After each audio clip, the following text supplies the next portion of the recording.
दोस्तों, स्वागत है आपका हमारे चैनल में। आइए चलते हैं कहानी पर। ये कहानी है सेठानी कांता की। कांता एक बहुत ही सुंदर औरत थी। गोरी चिट्टी, गगरेला शरीर, बड़े बड़े पहाड़ों की मालकिन, कुल मिलाकर हुस्न की मलिका। गाल गुलाबी, बड़ी बड़ी आंखें, काले घने बाल, सब कुछ था जो किसी को भी मदमस्त कर सकता था। कुछ नहीं था तो वह थी होठों की मुस्कान। देखकर ही लगता था कि कहीं ना कहीं कोई कमी है जो कांता को तंग कर रही है। कांता पढ़ी लिखी है, कॉलेज की पढ़ाई की है, एक बॉयफ्रेंड भी था, उसके साथ घूमी थी, फिल्में भी देखी थी, चूमा चाटी भी की थी, एक दो बार हाथ में पकड़ा भी था, मगर कुछ किया नहीं था। 22 साल की उम्र में शादी हो गई। अब तो 2 साल हो गए शादी को, बच्चे नहीं है अभी। कांता का एक देवर है नरेश और देवरानी ज्योति, दोनों नोएडा में रहते हैं। नरेश IT में काम करता है और काम के सिलसिले में अक्सर 3-3, 4-4 महीने के लिए विदेश जाता रहता है। जब नरेश विदेश जाता है तो ज्योति कांता के पास ही आ जाती है। कांता की एक नंद भी है, रागिनी, जो दिल्ली में पढ़ती है और वहीं हॉस्टल में रहती है। वह कांता से 3 साल छोटी है, मगर शहर में पढ़ने के कारण तेज तर्रार है, आधुनिक विचारों वाली लड़की है। कांता, रागिनी और ज्योति की आपस में खूब पत्ती है, तीनों सहेलियों की तरह हैं। भूषण, कांता का पति 40 साल का थोक कपड़े का व्यापारी है, भारी शरीर का मालिक, हर समय बस अपने व्यापार के बारे में ही सोचता रहने वाला ठेठ व्यापारी सेठ। काम के सिलसिले में उसे शहर से बाहर भी जाना पड़ता है, कई बार तो 2-2, 3-3 दिन के लिए भी। यूं भी वह खेल का भूखा नहीं है, खेलना उसके लिए कोई ज्यादा मायने नहीं रखती। जब खेला करता भी है तो जल्दी झड़ जाता है। उसका बल्ला भी बहुत बड़ा नहीं है। कांता वो दिन नहीं भूल सकती जब नंद रागिनी ने ही शादी के बाद सुहागरात के लिए कांता का कमरा सजाया था। उस दिन कांता मन ही मन खुश थी कि आखिर सपने पूरे होने वाले थे। वह सोच रही थी कि आज उसके बॉयफ्रेंड की तरह का मोटा तोता खेलने मिलेगा। सोच सोच कर ही पागल हुई जा रही थी। रात हुई और भूषण कमरे में आ गया। तब वह इतना मोटा नहीं था, मगर कांता के बॉयफ्रेंड जैसा कड़क नहीं था। वह आया और आकर पलंग पर बैठ गया। उसने कांता को बाहों में ले लिया और शुरू हो गया। वो चाह रही थी कि उसका पति झंडा गाड़ दे, बस वो सोच रही थी कि पता नहीं कैसा होगा, कैसे करेगा। धीरे से उसने कांता का हाथ पकड़कर पोपट पर रख दिया। कांता ने महसूस किया कि ये क्या खोदा पहाड़ निकला चूहा। हाय राम, अभी वह ख्यालों में ही थी कि भूषण कूटकर चटनी कर दे। बस भूषण शुरू हुआ तो कांता को मजा आने लगा। पर ये क्या? जी हाँ, आप बिल्कुल सही सोच रहे हो दोस्तों, वही हुआ जो आप सोच रहे हो। भूषण से गाड़ी चली ही नहीं। 2-4 धक्के देकर भूषण हारने लगा और पानी पानी हो गया। बेचारी कांता, अभी तो इंजन स्टार्ट भी नहीं हुआ था और भूषण फुस हो गया और करवट लेकर सो गया। कांता सोच रही थी कि अभी और भी कुछ करेगा, लेकिन भूषण ने ऐसा कुछ भी नहीं किया। सुनी सुनाई बातें थी कि पहली रात को मर्द इतना करते हैं कि भरता बना देते हैं, मगर यहाँ तो ऐसा कुछ भी नहीं हुआ था। फिर भी कांता ने सोचा कि चलो पहला दिन है, हो सकता है थका हुआ हो, कल बढ़िया करेगा। वह भी सो गई, मगर जल्दी ही कांता को समझ आ गया कि भूषण कोई बढ़िया खिलाड़ी नहीं है। भूषण के लिए काम सब कुछ था, ये खेलना खिलाना उसके लिए कोई बहुत मायने नहीं रखता था। शुरू में तो भूषण रोज या एक दिन छोड़कर करता था, मगर धीरे धीरे बात कई दिन पर चली गई। प्यासी कांता की हालत ये हो गई थी कि जब कभी मन करता कंप्यूटर पर फिल्म लगाकर उंगली से ही काम चला लेती थी और बिलोने से मक्खन निकाल लेती। लेकिन मूसल आखिर मूसल ही होता है, मोटा लंबा गर्म उंगली उसका काम नहीं कर सकती। यही कारण था कांता की उदासी का।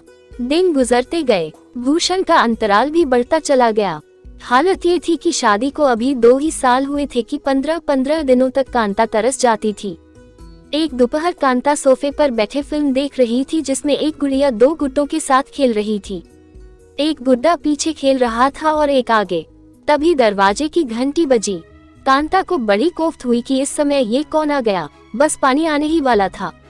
अभी वह सोच ही रही थी कि घंटी दोबारा बजी। गुस्सा तो बहुत आया कांता को, मगर क्या करती। दरवाजा खोला तो कुरियर वाला था। मन ही मन गालियां देकर सामान लिया। वह मुड़ने ही वाली थी कि सामने एक बाबा की तरह का हट्टा कट्टा लंबा लगभग 35-40 साल का व्यक्ति खड़ा था। उसने सफेद वस्त्र पहन रखे थे, लंबे बाल और काली दाढ़ी मूंछ थी। उसके चेहरे से ओस टपक रहा था। राख में लिपटा अखाड़े वाला बाबा तो नहीं लग रहा था, पर वह खड़ा खड़ा कांता की तरफ देख रहा था।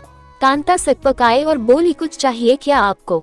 बाबा बोला, कुछ नहीं सेठानी, इधर से गुजर रहा था, यूं ही खड़ा हो गया। एक गिलास पानी पिला दे तो चला जाऊंगा। रुकिए, लाती हूँ। कांता पानी लेने अंदर चली गई। कुछ ही देर में जग और गिलास लेकर आई और बाबा को पानी पिला दिया। बाबा ने धन्यवाद किया और यूं ही पूछ लिया, क्या बात है, कोई नौकर नौकरानी नहीं है? सामान भी आप ही लेने आई हो? जी नहीं, हम दो ही लोग हैं घर, मैं और मेरे पति। काम वाली बस सुबह आती है और काम करके चली जाती है। एक नंद है जो दिल्ली में पढ़ाई कर रही है, हॉस्टल में ही रहती है। देवर देवरानी नोएडा में रहते हैं। बाबा ने दुनिया देखी थी। 1 मिनट में कांता की आंखों में उदासी की झलक पड़ ली। वो बोला, क्या बात है सेठानी, कुछ परेशान हो? कांता बोली, नहीं महाराज, ऐसी तो कोई बात नहीं। मगर बोलते समय कांता बाबा के साथ नजरें नहीं मिला रही थी। उसका ध्यान तो फिल्म की तरफ था। उसका मन कर रहा था ये बाबा भी जाए और वह वापस जाकर फिर से वही फिल्म देखे और ठंडी हो। बाबा बोला, कुछ तो है, हम सन्यासी हैं, चेहरे का भाव देखकर मन की दशा जान लेते हैं। अगर कोई समस्या है तो बताओ, हो सकता है हम कुछ मदद कर दें। बाबा ने दुनिया देखी थी। आज का बाबा था मगर असूल का पक्का। सैकड़ों औरतों की सेवा ले चुका था। जो औरतें अपने मर्दों से खुश नहीं होती थी, बाबा उनके सब दुख दूर कर देता था। बाबा की बात सुन एक पल तो कांता रुकी, मगर फिर बाबा की बातें कुछ अजीब सी लगी। वह बोली, नहीं कोई परेशानी नहीं, मगर आप अंदर आ जाइए, यहाँ खड़े खड़े बात करना कुछ ठीक नहीं लग रहा। बाबा कांता के पीछे पीछे अंदर चला गया और सोफे पर बैठ गया। दूसरे सोफे पर कांता बैठ गई। बाबा ने पूछा, तुम्हारे पति क्या करते हैं सेठानी? जी, उनका कपड़े का थोक का काम है। कांता ने बताया। फिर तो बहुत व्यस्त रहते होंगे? बाबा ने पूछा। जी हाँ, व्यस्त तो रहते हैं। दुनिया देखे बाबा को कांता की उदासी का कारण समझ आने लगा। अचानक बाबा को कांता और अधिक सुंदर लगने लगी। वह कपड़ों के अंदर कांता के शरीर की कल्पना करने लगा। तब वह बोला, देखो, मैं तुम्हारी समस्या का समाधान कर सकता हूँ। तुम्हें कुछ नहीं करना है, बस अपना हाथ मेरे हाथ में देकर अपनी समस्या के बारे में विचार करना है। फिर तुम्हारी समस्या और उसका समाधान दोनों मैं बताऊंगा। कांता ने भी सोचा कि इसमें क्या हर्ज है। वो कुछ नहीं बोली। बाबा ने अपना हाथ बढ़ाया। कांता भी उठकर बाबा के सामने बैठ गई और अपना हाथ बाबा के हाथ में दे दिया और आंखें बंद कर ली। बाबा ने कांता का हाथ थामा और बोला, अब अपनी समस्या की तरफ ध्यान लगाओ। कांता की आंखों के आगे लल्लू भूषण और उसका फिसड्डी होना और अपना अधूरा रह जाना और अभी अभी देख रही फिल्म घूम गए। अचानक उसका हाथ अकड़ गया। बाबा ने भी महसूस किया कि कांता कुछ असहज है, कुछ सोच रही है। बाबा ने पूछा, समस्या तुम्हारे पति से संबंधित है? कांता कुछ नहीं बोली, गले से केवल एक आवाज निकली, हूँ। बाबा की आंखों में कांता की गदेली देह घूम गई। वह सोचने लगा, लगता है कि आज इसकी सेवा करना लिखा है मेरी किस्मत में। बाबा का छोटा पाखंडी बाबा उसकी धोती से बाहर निकलने को बेताब हो रहा था। बाबा ने पूछा, क्या पति तुम्हारे लिए समय नहीं निकाल पाते? कांता कुछ नहीं बोली, मतलब हाँ ही था। बाबा ने अब अधिक इंतजार करना ठीक नहीं समझा सेठानी, लगता है रिलाई अच्छी नहीं होती। कांता को बाबा से ये उम्मीद नहीं थी कि वह इतनी जल्दी समस्या की जड़ तक पहुंच जाएगा और एकदम से ये बात करने लगेगा। कांता का दिमाग सुन्न हो गया, उसके मुंह से आवाज नहीं निकली। भूषण कैसा भी था मगर कांता ने किसी गैर मर्द से उसने नहीं करवाया था। सेठानी चटनी पिसवाओगी? बाबा ने पूछा। अब तो कांता जड़ हो गई। उसे समझ नहीं आ रहा था कि क्या कहे। उसके मुंह से आवाज नहीं निकल रही थी। उसकी गगरी में तो बस बाढ़ आई हुई थी। असल में तो अब वह लेना चाहती थी। अब बाबा ने कांता का दूसरा हाथ पकड़ा। कुछ देर पकड़ने के बाद हाथ छोटे पाखंडी बाबा पर रख दिया। कांता हैरान हो गई, ये क्या है? इतना बड़ा बाबा। एक पल के लिए विचार आया कि ये बाबा तो तहसीन हंस कर देगा, ये तो फौलादी बाबा था। फिर सोचने लगी कि कितना मजा आएगा, कैसा मजा आएगा। अनायास ही उसने पकड़ लिया और आंखें खोल दी। कांता की आंखें लाल हुई पड़ी थी, उसके होंठ खुल गए थे। अब कांता से नहीं रहा जा रहा था। वह चाह रही थी कि बाबा आगे बढ़े और परखच्चे उड़ा दे। वो पहली बार बोली, बस बाबा जी अब अंदर करो। अब बाबा कांटा जन्नत की हवा खिलाने को तैयार था। बाबा 120 की स्पीड में घोड़ा दौड़ाने लगा। अब कांता बाबा जी को केवल बाबा बाबा कह रही थी। बाबा माहिर था। बाबा ने हर तरह से अलग अलग डिजाइन से 1 घंटे तक खूब खेल खेला और कांता को चारों खाने चित कर दिया। कांता ने ऐसा करना तो दूर, कभी सोचा भी नहीं था कि ऐसे भी ये काम हो सकता है और इतना मजा भी लिया जा सकता है। उसके लिए तो केवल सपना ही था, लेकिन आज वो सपना सच हो गया था। भले ही बाबा ने किया हो, पर आज कांता ने दिन में तारे देख लिए थे। इतना मजा तो कांता को आज तक नहीं आया था। बाबा समझ गया कि सेठानी तृप्त हो गई है। बाबा उठा और खुद को ठीक करने लगा। कांता ने लेटे लेटे ही पूछा, अब कब आओगे बाबा जी? आपने तो मेरा जीवन सफल कर दिया। ऐसी सेवा तो कभी भी नहीं हुई। इतनी रगड़ी आपने। आपकी ये सेवा मैं जिंदगी भर नहीं भूलूंगी। बाबा खड़ा हुआ और बोला, मुझे भी मजा आ गया, लेकिन अब कब आऊंगा यह नहीं बता सकता। कांता लेटे लेटे बोली, फिर भी कुछ तो बताइए कि अब कब आएंगे बाबा जी? मेरी किस्मत चमकाने। सेठानी, अभी तो मैं ऋषिकेश जा रहा हूँ।